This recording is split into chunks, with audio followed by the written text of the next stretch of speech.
everyone. Welcome to the live match reaction to the 2-1 win over West Brom. That's Dwight. He takes mine. The best look shite. Yes, it's Gayle. Gayle back from absolutely nowhere. Yeah, and Jacob Murphy. Back with a bang. Jacob Murphy, prime Beckham. Yeah, Dwight Gayle, prime Andy Cole. What a goal! And that was the decision. That was the game changer, because that was the difference between the Premier League and Championship class there.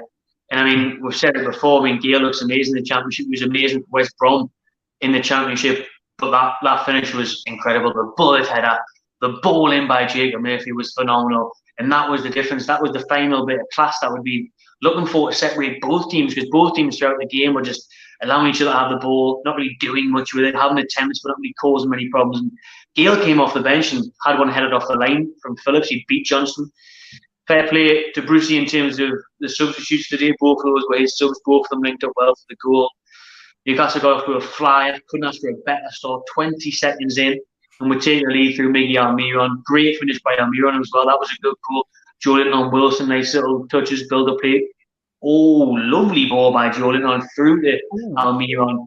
Nice finish into the bottom corner. And then we just sat back, didn't we? We invited it. The half-time team talk, I think Bilic was just like, right, let's get at these. Let's stop showing them so much respect. He made 2 changes at half-time. They went for it a bit more. And it looked like it could be anyone's game at that point. But like I say, Brucey's subs make a difference. How do you see the game play out, Keg? I mean, you see 20 seconds, what a start. And then from then, everyone's thinking, oh, happy days, we can sit back with that. 4-5-0 this one. Didn't quite work out like that. But the main thing today is 3 points. Yeah, I had 3 points, 3 points. It's back-to-back 3 points as well. 6 points in my last 2 games, 4 goals. I mean, the performances, again, they're not startling. So now people are going to look at it and think, oh, Bruce is doing a really good job, which, yeah, we're getting the points, we're getting the results. Well, surging up the league, so it's happy days. We don't want to put a negative turn on this, but yeah, like it could have been a better performance, like we were saying in the previews and stuff. They're not a good team, West Brom. They've conceded like the most goals this season. I think the stat came up in the second half saying they'd only scored 2 goals in the second half all season. They're second bottom of the league. They're bottom, or if not second bottom in most stats. So we were quite optimistic about this, despite not really knowing who was going to play. Like, it doesn't matter who we were going to play. It could have been Tottenham at the top of the league. It doesn't matter. Anyone between 1st and 20th. We were coming into this game not knowing if we had any first-team players available. So I think it was always going to be a tough game. I think it's thankful that it was a team like West Brom, a team at the bottom of the league, just to kind of give just a little bit of breathing room. That, like, coming in, as you say, 20 seconds couldn't have been a better start. Like, for how iffy that we're seeing it. Like, yeah, we were optimistic, but at the same time, we didn't really have a fucking clue, to be fair. So great start to just take the pressure off, really. Just early goal.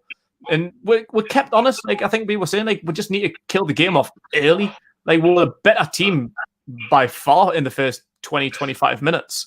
Like, we just needed a second goal to kill it off, but it didn't come. We were a little bit lackadaisical at times, and then they really started to get into the game. I think we were calling for the halftime whistle to come on about 43 minutes because they were peppering us in terms of possession. They were getting into the final third. They were having a few half chances, nothing really too clear cut, but a goal was coming. Like, we were calling out for that halftime whistle because that goal was coming. And to be fair, the halftime whistle actually maybe wasn't a very good thing for us, because that gave Slaven Bilic time to go in at halftime, readdress things, make 2 changes, which I thought was risky, but paid off massively. They came out firing in the second half, probably even better than they were finishing the first. Then they got the goal 5 minutes in, and it was just backs to the walls again. Like, we should have been killing the game off in the first half hour, but we'll let them get back into it. They were the better team. They had possession. They were creating chances. But it was just a bit of a drab second half after their goal winning, really, wasn't it? Like, I think you mentioned, like, it's like no one really wanted the ball. Like you compared to like a game of basketball. Like, if we had possession, they were letting us come. If they had possession, we were letting them come. Like, it was just a bit of a boring game. And then fair play to Brucey. Like, we criticised his management of the players, his changes. They're usually too late, but he made 2. Dwight Gayle, first game this season. He his first touch of the ball, first touch of the game. He was only on about 20 seconds and had a great header cleared off the line. Then got a great goal, a great delivery from Jacob Murphy. 2 arguable championship players. Are they good enough for this level? Are they good enough for this club? I think they just proved there that they have got quality that can win a game in this league. So yeah, I'm happy with the 3 points. It's great to see a player like Dwight Gayle back. Like, he's a striker. He gets criticism. He's just a good championship player. He's not a great Premier League player, but then you give him a chance like that, like you did at the end of last season post-lockdown. He's banging goals in. He was looking really, really clinical in front of goal. He missed a few great opportunities, like the Man City game. But like, that's just what he has in the locker. He can score goals in this league, and what a great header it was! Like, for such a short lad to get a head on it like that. I didn't really think you had that in the locker. But brilliant header, like you said, with prime Beckham and Cole 99. I think with Gayle coming on there, what I noticed straight away was just alongside Wilson, 2 instinctive strikers who know how to beat a man, who know when to make a run, when to judge the cross going to come in. Because I felt so sorry in that first half for Wilson. Wilson crashes off, beats a couple of defenders, and he looks around like, well, how are you lads? I'm going to do this on myself. Second as well. He did that twice in the second half. Not CR70 now. I'm CW30. Like, at least give us a bit of help here. At least Joe Linton, he's the defender's dream, runs right next to him all day long. Defender can just watch him. There was no one like Sean Longstaff or Shelby come to the edge of the area offering support. But, so Gayle did make a huge impact off the bench, and that was literally the call of the game, really. Like, 2 subs from West Brom at half time, like you said, that changed it for them in the opening 10 minutes of the second half. Last 10 minutes of the second half, for us, it was Gayle and Murphy that made the change. So both managers there with subs, that changed the game. And I think, although I just said about Julian on there, he looked better again with Wilson up top until he missed that chance. Julian misses a really good chance halfway through that first half there. He does the hard work, he cuts it back nicely. It's a bit of a tight angle, so he goes for the near post. He's got to score from that distance, though. And then from then his head drops a little bit. Because before that, like I said, him and Wilson linked up well for the Almiron goal straight away.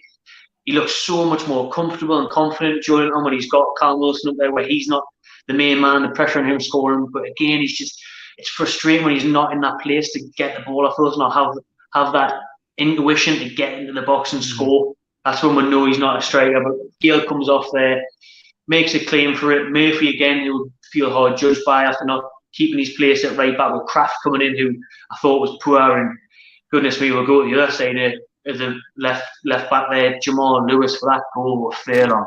Goodness gracious me, what the fucking hell is he doing? Quicksand seconds, stuck in the mud, doesn't move, lets it come to him, half-horse stretch of the leg at the end.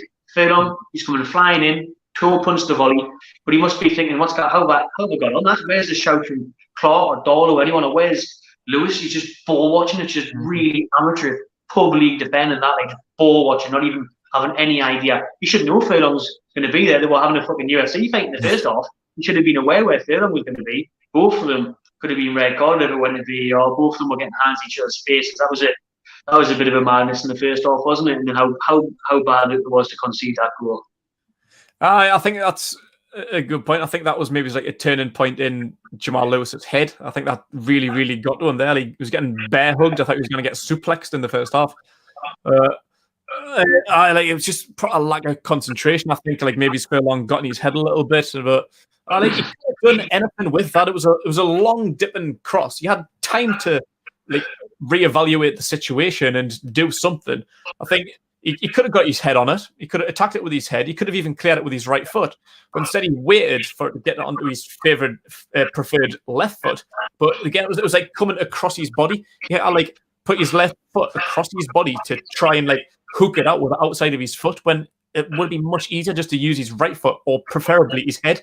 Like, just the awareness as a fullback, you need to know where the winger is. You need to know who's around you. It was poor. You could maybe point fingers at the other lads and say, like, did anyone shout on him? Did anyone let him know there was a man behind him? Like, yeah, you can blame Lewis, but he hasn't got eyes in the back of his head. Yeah, he should have been more aware, but his teammates should have helped him out as well. Like, it's just really, really poor. But I think that goal was coming. After the halftime team talk from Village, they came out with different sides, and I think that goal was banging on the door. It's just, if we conceded a good goal, you can maybe like say, Reece, like we knew that was coming, but for it just to be so poor defensively, it's disappointing. But we did get into it, and I think we have got to give Bruce a bit of credit for the changes because there were attacking changes. Like Lewis deserved to come off because he was a red card waiting to happen, but instead of just playing a like-for-like fullback like Brucey usually would, he brought Gayle on, put striker on for a defender, and put Richie left back. Brilliant move. The second one, it was pretty much a right back for right back, but Jacob Murphy's a winger, and he was getting forward, and that's where he was when he got that cross in. Then later on, changed it up and put Yedlin on at right back. So great changes. I think you've got to give him credit for what we did. Like we nearly threw it away. The points should have been in the bag after the first half hour. It looked like we're going to throw it away. Likely a point, but if we lost that game, I don't think we would have been too surprised. I think West Brom wanted it.